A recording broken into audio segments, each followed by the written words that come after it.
Hello, welcome to this week's Wild Spirits News. I'm Sibylla, and today I'm going to talk to you about the transformation of prioritizing passions. A lot of people think my business is about helping people make more time for their hobby.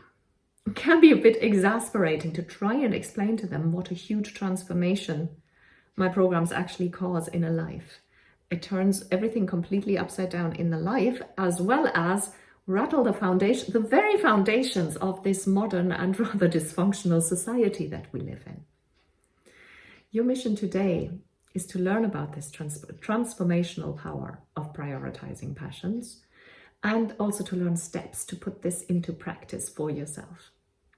Task number 1 is be subversive. Why joy? Why passions? Why purpose? You see, it's no secret that our society, the way we live today, is based on several thousand years of patriarchy. Now, without going too much into the detail of this, I just want to say that neither principle, neither the male or the female principle or anything in between or beyond that, is inherently good or bad. The problem is if only one principle is deemed valid and good, and that has been the case for entirely too long, and we nowadays face the consequences of this, and in many cases the negative consequences of it. This is why I'm saying focusing on pleasure, on joy and on passion is such a subversive act. We have been so brainwashed from birth.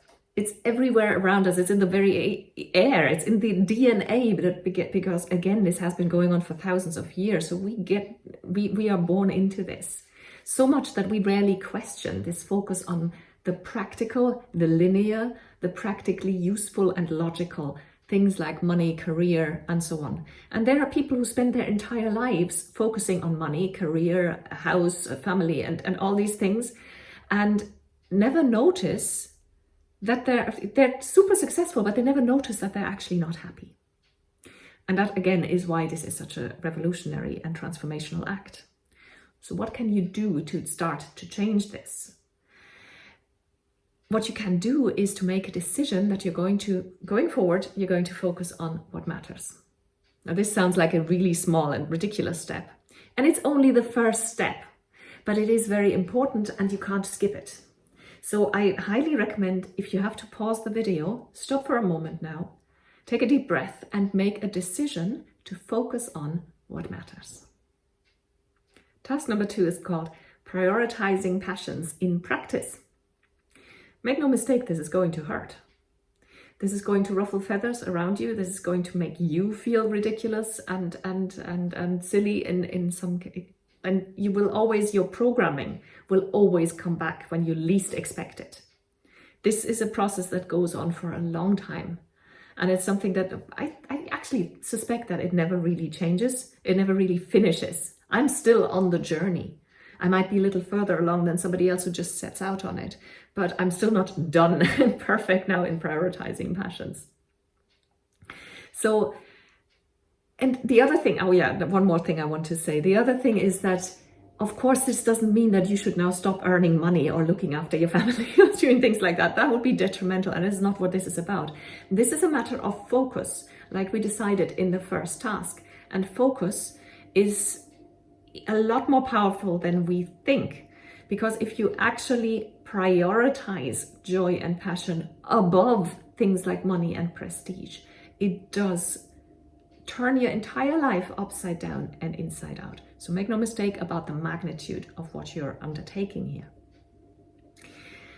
But making that decision that you did in task number 1, that decision to focus, is, like I said, it's not skippable. It's a very important first step, but it's only the first step, because if you don't follow this up by action, it's not going to change much. It's not going to have much of an impact on you or on your life. So what you can do in this second task to actually prioritize passions is, what we prioritize is shown by the amount of time and the amount of money that we spend on it, because both of these are energy. Time, focus, is one form of energy, money is another form of energy. So here are the actions that you can take. Every morning when you wake up, decide how you're going to focus on your passion or multiple passions, or if you have multiple, which passion, and so on and so forth. Just decide how you're going to focus on your passion on that day. And then obviously put that into practice. Because again, if you don't follow it up by action every single day, if you don't do it every single day, it's not a priority. Don't lie to yourself. It's a hobby, it's an afterthought, but it's not a priority. So every morning after you wake up, you make that decision and then you put it into practice. And the other step that you can take is to find a way to invest money into your passion. Money is energy. Now you might protest that you're broke, but you know what? You're spending money already. You're spending money on where you live, on food, on clothes, on all sorts of things. And the money that you spend can be redirected. Not all of it, you can't stop eating, obviously, but you can always cut back.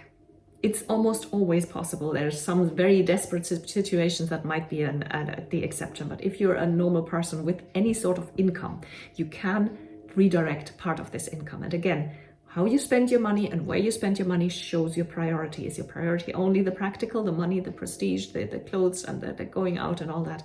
Or is your priority actually that which brings you joy, that which lights you up, that which is your passion? So find some way to invest in your passion. Do a course, find a mentor, find a teacher, get coaching.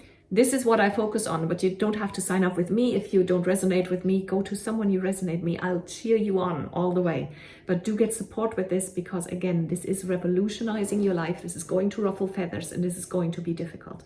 And you will come up against obstacles when you least expect it. You need somebody in your corner for at least 3 months. I'd say at least 6 if possible.